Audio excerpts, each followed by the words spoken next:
Brinquedos e brincadeiras no cotidiano de professores e alunos. Assim é o Museu da Educação e do Brinquedo, que fica na Universidade de São Paulo. Um dos objetivos do espaço é contribuir para a formação inicial e contínua dos professores, dos profissionais, da educação, por meio de visitas guiadas e oficinas.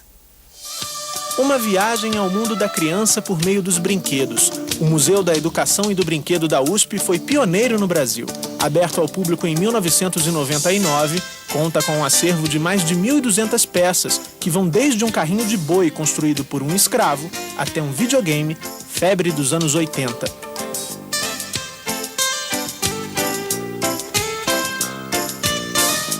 E foi visitando o museu que essas coordenadoras de creches de São José dos Campos, no estado de São Paulo, perceberam no brinquedo um objeto de memória.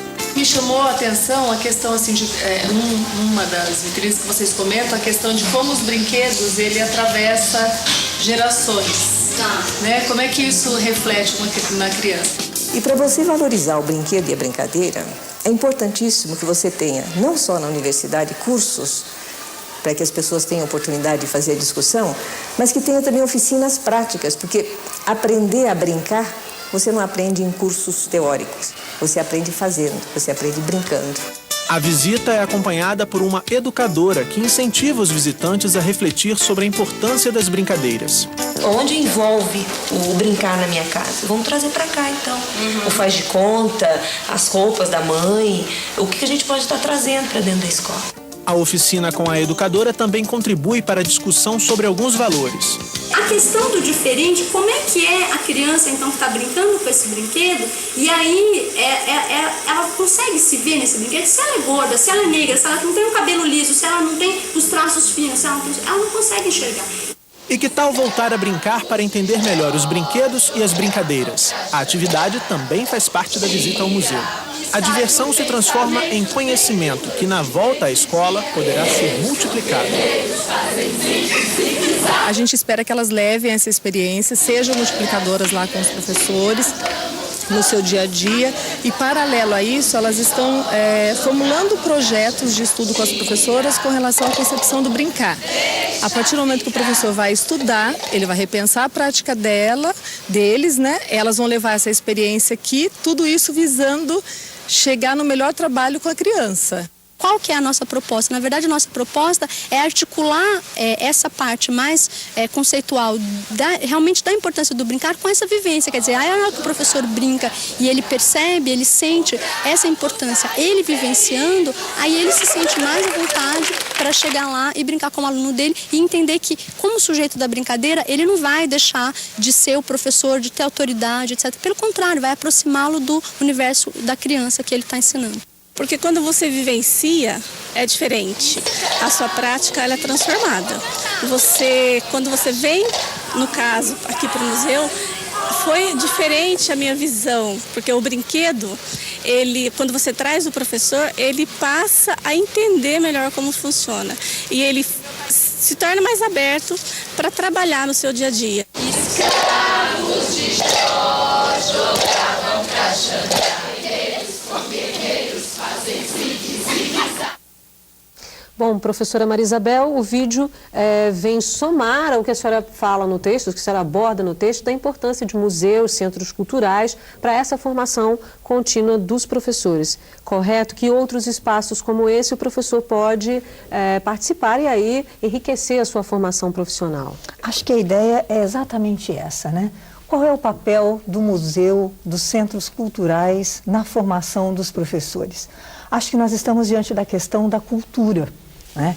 Então, a ampliação da base cultural dos professores é fundamental para que eles possam, na relação com os alunos, ampliar as possibilidades, oferecer novas visões, né, a respeito de elementos que estão presentes na nossa sociedade, presentes muitas vezes no dia a dia dos meninos, das meninas ou dos jovens e adultos que frequentam as nossas escolas e que não se consegue ler no sentido mais profundo, o que estas produções culturais representam. Então, os professores vivenciarem, né, o que os museus têm a oferecer, participarem de oficinas nessa direção, ler sobre esta dimensão da produção humana, que é a arte, que é a cultura, é fundamental para ajudar nesse trabalho com os nossos alunos hoje. Então, se nós olharmos para o museu como sendo espaços onde nós temos ali a organização de contribuições de segmentos específicos, né, particularizados dentro da sociedade, como, por exemplo, a cultura negra, como, por exemplo, os imigrantes das mais variadas formas, o Museu do Futebol, o Museu das Artes mais clássicas, pintura, escultura, artesanatos, etc., né? São elementos fundamentais que os professores precisam se apropriar para poder trabalhar com os seus alunos. Então, acho que pensar o museu é nessa perspectiva da ampliação cultural, para que no trabalho com os alunos a gente possa oferecer exatamente esta possibilidade de que eles se apropriem, né, desses elementos presentes na nossa sociedade. Ok, a participação agora é da Maria José, do Maranhão. Oi, Maria José. Oi, Bárbara, boa noite. Sou Maria José Barreto, do Teleposto de Bacabal, Maranhão. Como inserir os alunos à cultura, se muitas vezes os professores não têm acesso a esse mundo cultural? Por exemplo, teatro, museu, centros culturais, etc. Boa noite, obrigada. Obrigada, Maria José. Mais uma vez, você participa sempre aqui do Salto. Muito obrigada. Professora Ana Valesca. Bem, eu acho que a fala da professora lá do Maranhão, né, foi uma fala, assim, para mim, absolutamente fantástica, né, porque eu acho que ela está colocando a questão, né, quer dizer, como, né, fazer com que a professora estimule essa dimensão nos alunos se ela mesmo não tem acesso, né, a esses... se ela mesmo não tem acesso a essa cultura, eu digo que basicamente, quer dizer, muitas vezes a gente vê como é que uma professora vai ensinar, vai fazer com que o aluno adquira o gosto pela leitura se ela não lê, né? Então, eu acho que essa questão me parece que é uma questão fundamental, até de uma política de formação de professor, né? Quer dizer, eu acho que, e aí eu acho que, nesse aspecto, eu acho que o Estado tem um papel fundamental, que é esse de viabilizar o acesso do professor, né, aos museus, né, ao cinema, né, as diferentes, né, expressões artísticas, porque isso é um elemento fundamental da formação do professor, né? E, de fato, né, quer dizer, eu acho até interessante a gente perceber que isso está um pouco começando a acontecer, né? E de fato, eu acho que é um elemento que, por um lado, é um direito do professor, né? Quer dizer, o professor tem direito, né, a ter acesso a esses bens culturais. E, por outro lado, eu acho que é um elemento da formação dele fundamental. É uma questão um pouco contraditória, né? Se cobra um pouco do professor ter, conhecer alguns bens culturais, ter acesso aos bens culturais, mas, por um outro lado, não se oferece isso para ele. Quer dizer, ele não tem uma remuneração adequada para poder ter acesso sozinho, com autonomia, e, por um outro lado, não se oferece isso a ele. Então, qual é o caminho que o professor vai seguir quando ele está diante dessa situação? Isso é uma reflexão até para dentro da escola, professora, a senhora vê isso? Se isso é uma reflexão em que sentido? Quer dizer, se essa reflexão de organização das próprias escolas, se existe, se deve haver, obviamente que deve. Eu acho que sim, eu acho que não só das escolas, né, mas eu vejo principalmente do próprio Estado, né, no sentido de viabilizar esse acesso.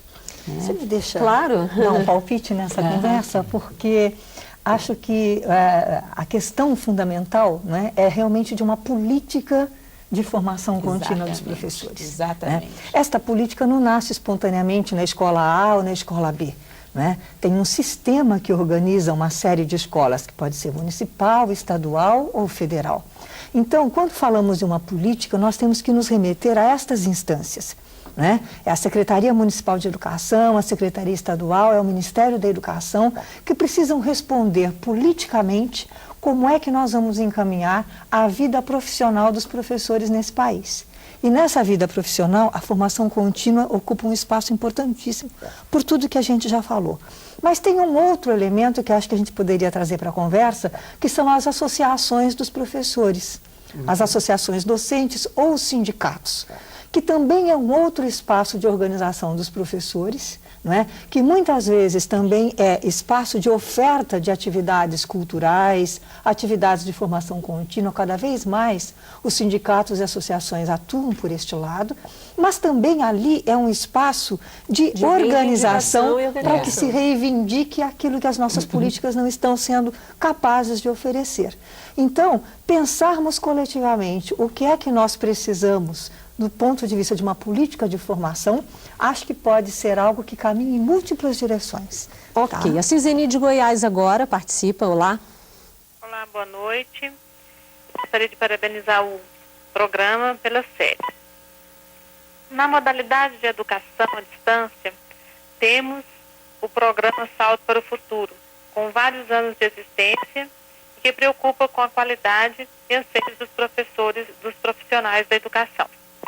Eu gostaria de saber o que fazer para sensibilizar o professor a conhecer o programa, quebrando os velhos paradigmas de que a educação só acontece no presencial. Eu falo da TV Escola de Anápolis, Goiás. Boa noite e obrigada. Obrigada, Ciseni, pela sua participação hoje. Professor Roberto, não sei se o senhor vivencia isso na sua escola, a ideia de uma formação contínua à distância. Agora, caso o senhor não vivencie, como é que o senhor encaminharia essa discussão dentro da sua escola? O que a Ciseni traz é incentivar, estimular os professores a participarem, e isso tem a ver com a gestão da escola, tem a ver com a maneira como a escola se organiza. Como o senhor analisa essa situação da Ciseni? Primeiramente, que nós começamos lá já 4 ou 5 anos atrás a utilizar os recursos da formação à distância, né, dos programas, inclusive programas aqui da TV e outros programas mais de formação de professores. Então já é uma prática isso nos horários nossos de trabalho pedagógico coletivo e até mesmo nos espaços de planejamento escolar, que se dá no início do ano letivo e também às vezes durante o ano letivo. Então já é uma prática essa utilização e tem sido muito interessante, porque o debate em torno de várias questões relativas à educação, isso é uma necessidade, né, a gente acoplar essa formação feita através da mídia com a formação do dia a dia do professor em serviço. Você tem uma figura dentro da escola que organiza isso? Porque a Ciseni fala um pouco da ideia de atrair esse professor. Quem é essa figura dentro da escola? Então, essa figura na escola é o coordenador pedagógico da escola, né? Nós temos lá, no nosso caso, em São Paulo, 2 coordenadores pedagógicos que organizam o trabalho dos alunos do período diurno e dos professores também, e um coordenador do curso noturno. Então, são eles que têm essa responsabilidade mais próxima, além da direção também da escola, em promover essa discussão educacional de formação. Como é o caminho de praxe para atrair, para fazer essa organização? É convidar os professores, é fazer um convite? Lá nos professores está incluído na hora de trabalho os horários de trabalho pedagógico coletivo. Então é feito essa ponte em serviço mesmo dentro do horário pedagógico e também nos momentos de planejamentos da escola. Agora, senhor disse, então existe horário. Professores, como se organiza? É todo mundo junto ou se organiza? Em 3 vezes por semana, durante 1 hora por semana, essa é a prática. E quando temos lá as reuniões nossas de planejamento escolar, aí não todos os professores se encontram por 2 ou 3 dias ou mais dias para pensar as atividades da escola. Vamos chamar então a professora Francimari, direto do estado do Maranhão. Olá, professora. Boa noite a todos os espectadores, especialmente aos professores especialistas, professor Isabel, professor Roberto e professora Ana Valesca. Eu gostaria de fazer um comentário em relação justamente ao que a professora Ana Valesca falou, no sentido quando ela disse que é na prática que se aprende. E aí também gostaria de retomar um pouco a fala do professor Jean Piaget, quando ele disse que uma das tarefas da educação é justamente formar o raciocínio. E só se forma esse raciocínio quando se é aprendente. Portanto, é preciso que o professor realmente ele seja um eterno aprendente, porque a partir do momento em que ele busca ser um aprendente, ser um estudante, é que ele realmente pode formar esse raciocínio e dar continuidade ao seu trabalho enquanto educador. Eu creio que só se aprende, como a outra professora lá no vídeo falou, só se aprende a brincar brincando. E eu diria que só se aprende a ensinar estudando. E que se você não estuda, como é que se vai fomentar o estudo entre os seus alunos? Entre as pessoas que estão no seu processo educacional. Não só entre alunos, mas entre os próprios professores e, claro, entre os gestores. Obrigada. Professora Ana Valesca, fique à vontade para comentar o comentário da professora Francimari. Eu acho que a professora Francimari, né? Ela pegou aí uma questão importante, quer dizer, eu gostaria de fazer uma ressalva. Você disse que é na prática que se aprende. Eu diria que a prática é um lugar de aprendizagem, né? Mas não é qualquer prática também, né? Eu acho que para que a prática se configure efetivamente com um lugar de aprendizagem, eu acho que há uma série de condições que precisam ser criadas. Né? Quer dizer, a prática é preciso que seja uma prática reflexiva, né? A prática pode ser uma prática meramente repetitiva, né? E pode não acrescentar muito né? Em termos da formação do professor, né? E aí eu gostaria de articular com a fala do nosso colega aqui, né? Eu acho que ele chamou atenção e deu um exemplo muito concreto, né? De como a escola tem um papel fundamental nesse processo de formação continuada do professor. Um papel fundamental no sentido de criar essas condições, né? É preciso organizar espaços e tempos, né? Para que efetivamente, né, o professor, não só o professor se mobilize, mas que o professor tenha de fato oportunidades de aprendizagem, né? De espaços de troca, né? Eu me lembro que, por exemplo, aqui no Rio a gente teve uma experiência interessante, né? Com os centros pedagógicos, né, que funcionaram durante algum tempo nas escolas do município e que depois acabaram morrendo à míngua, né? É uma pena que isso tenha acontecido, né? Mas então me parece fundamental isso, quer dizer, há uma série de condições que têm que ser criadas para que efetivamente esse processo aconteça, né? A participação agora, eu sei que a senhora quer comentar, professora Maria Isabel, vou pedir só um minutinho, porque o James do Tocantins já está aguardando a gente há um tempo. Oi, James. Oi, Bárbara, Mônica, Elaine, professores convidados e cursistas do Salto em todo o Brasil.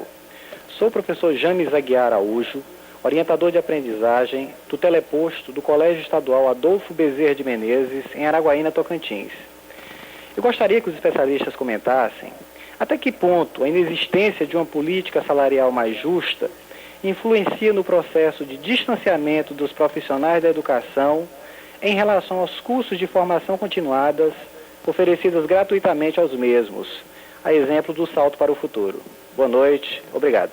Obrigada, James, pela sua participação no programa de hoje. É claro que eu espero você ao longo de toda essa semana, ok? Professora Maria Isabel, fique à vontade, a senhora queria também comentar a questão anterior. Ok. Eu vou começar pela questão do Janes, porque acho que é de fundamental importância, e depois ainda vou falar um pouquinho com a Francimari, se der tempo. Acho que o Janes toca num problema fundamental, que são as condições de trabalho para que os professores possam, de fato, se dedicar, né, e se preparar para aquilo que fazem no seu dia a dia dentro das escolas. Uma política salarial justa, como ele coloca, evidentemente, tem que estar acompanhado também de condições de trabalho justas ou adequadas, que passa por número de alunos em sala de aula, por uma infraestrutura escolar, por apoio de profissionais, como o Roberto nos colocou aqui, um coordenador pedagógico, uma direção realmente atuante. Enfim, há um conjunto de elementos que são fundamentais para que a gente possa ter um professor envolvido e voltado para a sua atualização permanente, né? E acho que aí nós temos que realmente assumir o lado que historicamente tem marcado os professores brasileiros, que é o da defesa das condições para que a gente possa atuar dignamente. Sem isso fica difícil. Por quê? Porque nós não estamos mais naquela fase onde se acreditava que sou professora por vocação. Então eu não preciso de nada em troca, nasci para ser professora. Ora, vivemos cotidianamente, pagamos as nossas contas, temos todos os encargos que são supridos pela nossa atuação profissional. Então, acho que este elemento, Janes, é fundamental para que a gente possa pensar na dignidade profissional e em práticas mais condizentes com as necessidades dos nossos alunos hoje. Mas eu queria pegar uma caroninha na questão da Francimari.